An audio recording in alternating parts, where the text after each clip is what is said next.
Welcome to another edition of Talking Models. Today we're continuing our series of tribute kits from the Stephen King films by Gillman Productions.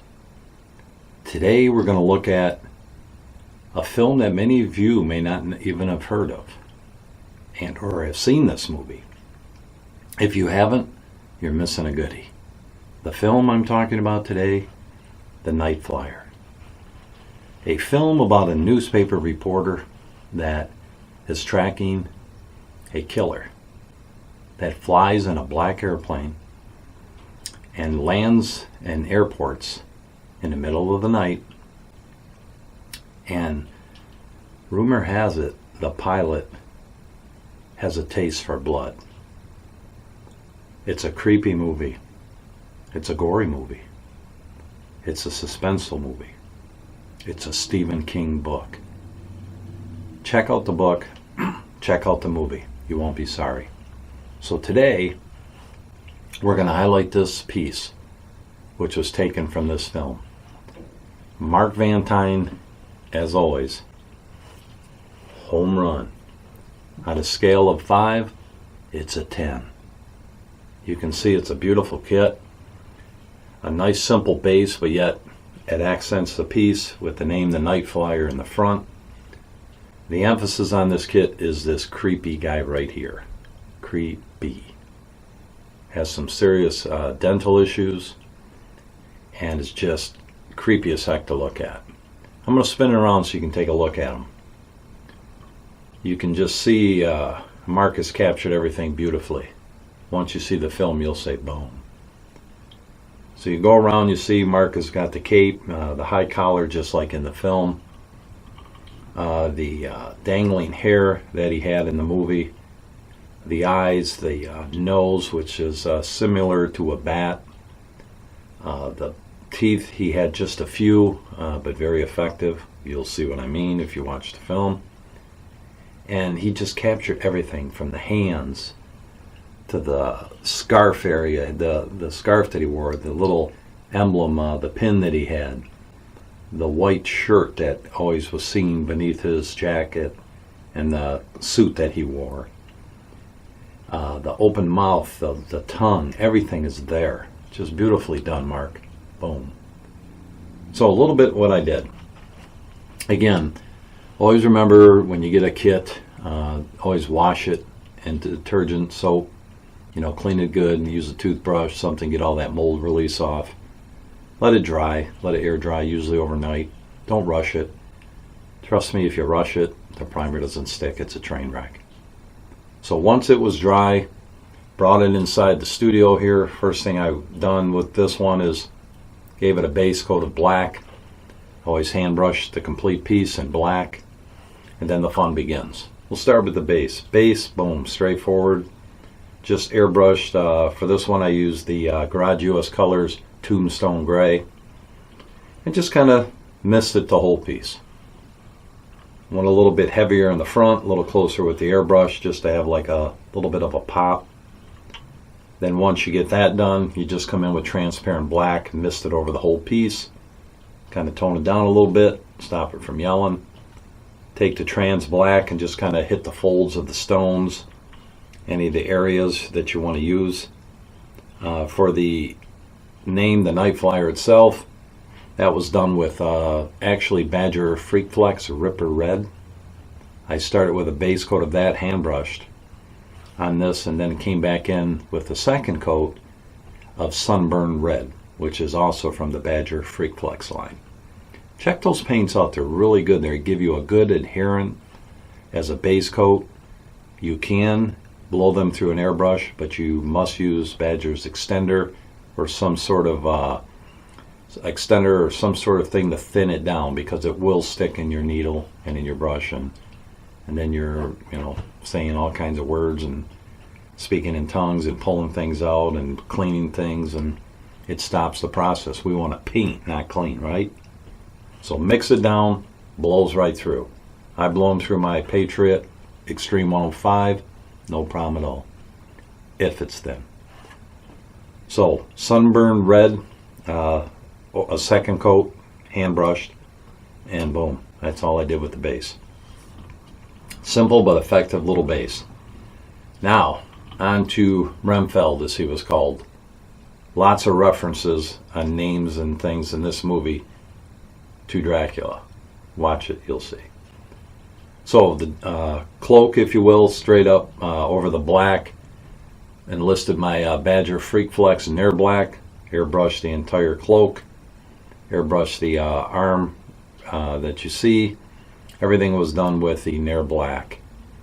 A little heavier in some areas. You always want to hit heavier on the folds, just to give you that little difference. You can also dry brush that in with the same color. I've done that before. With the airbrush, it just keeps them moving, keeps things flowing, no pun intended, and everything gets done quicker. Then you can move on to the next piece. So once you get that done, you want to come back in with your trans black, and you want to just mist it over the piece, and then really hit the areas with the transparent black and all the folds, just to give you some depth. Did the same, just a light misting over the arm. I wanted to keep the transparent black a little more prevalent on that, so you could see it a little bit more, so I didn't go as heavy with the trans black, just like a little mist, and boom, call it done. And then I came in on his lapel area here, and I basically airbrushed some purple through the airbrush on that, as you can see here. Just get like a bright purple. I used one of the colors from Comart Colors. I can't remember the name, but it was basically just a straight up purple. Then I toned it down a little bit with the transparent black, hit some of the folds with it, just to kind of tie it down, but still have the pop of the purple. The pin itself, what I did inside there is I used that sunburn red, and I just hand brushed it in for the center. A little dry brushing of silver around that. And then you'll want to come in later after you're all done and after it's dull coated, you'll want to come in with some gloss and just hit the center of the pin so it kind of stands out. And then around his shirt area up at the top, just shot a little bit of white through the airbrush there, and just kind of toned it down a little bit with a transparent Payne's Gray. The little rope that goes around the center there, that was basically done with just some black and just a light dry brushing of Nair Black on that. The same as you go around the inside of the coat here, you'll see part of the inside of the coat that goes along here. That was basically, again, just airbrushed with some Nair Black, same as the arm. Inside the cape area, I wanted the red to show like in the film, so I just took some dark red from Garage US Colors, and I just airbrushed that on, and again just toned it down a tad with the transparent black. And that basically was his whole jacket. As you can see, it's very straightforward. Now onto the flesh. For his flesh, I listed my trifecta, if you will, of the Reaper Master Colors. There's Suntan Flesh series, which you get Suntan Flesh, Suntan Highlight, and Suntan Shadow. So with that, I just basically began building flesh tones. Started with the Suntan Flesh, came in with the shadows, and then brought in the highlights and just hit all the tops of the folds, all the areas on the hands, the head, everything was just came in a little bit closer, and just, hit the highlights so it stood out a little bit. Then I came in with some brown pastels over the whole piece and just took the brown and kind of wiped it around with a bigger brush. It just kind of gives it a different look and kind of blends everything and gives you that brownish, fleshy, dirty look. And that's what I was kind of going for with the vampire here. Then, of course, I enlist the transparent black, came in and hit in the centers of the folds of the skin, all the way around the piece, along the hairline that blends it into the hair, a little bit on the hands.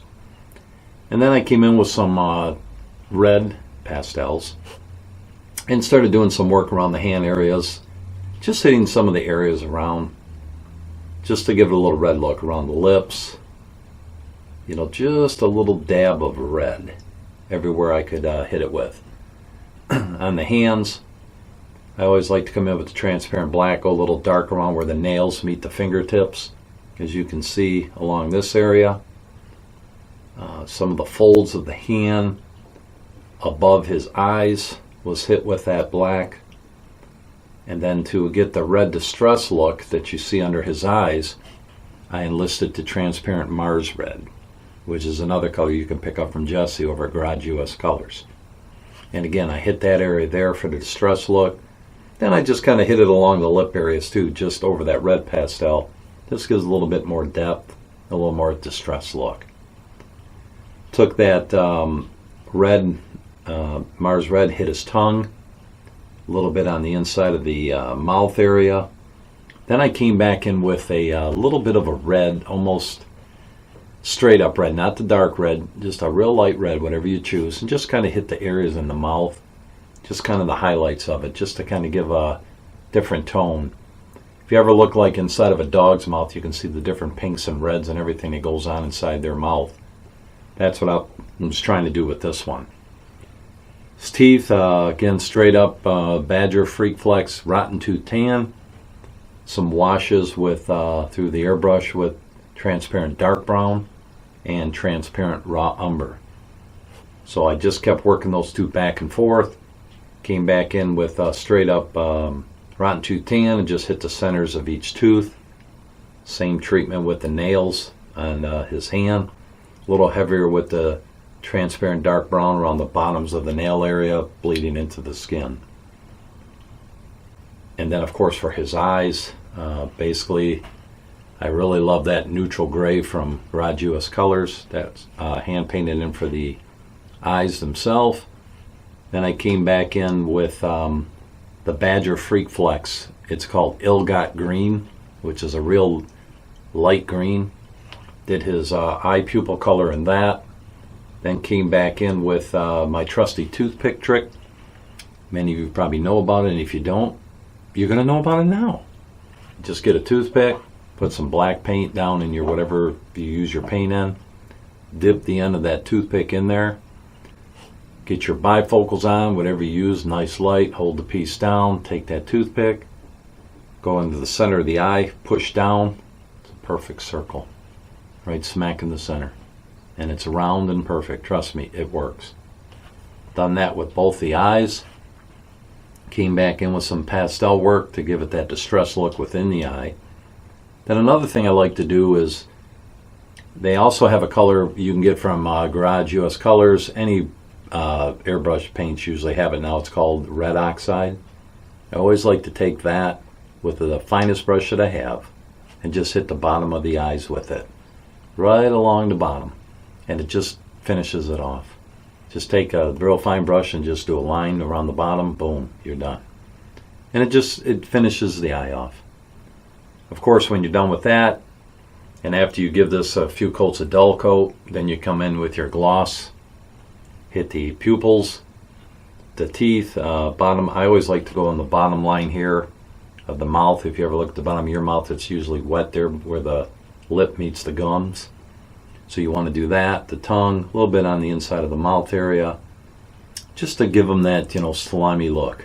He's going to open up his mouth, he's hungry, he's thirsty, boom. That's what you're trying to do. So that was everything that was done with Mr. Remfeld, and you can see it's a beautiful piece. Up the hair, I'm sorry, was over the black, just some gray, dry brush away. Just kept dry brushing, a little heavier in the fronts. On the side areas, take your transparent black, just shoot it over, tones it down, and that's all there is to it. A beautiful piece, just like all of the kits from Gillman Productions.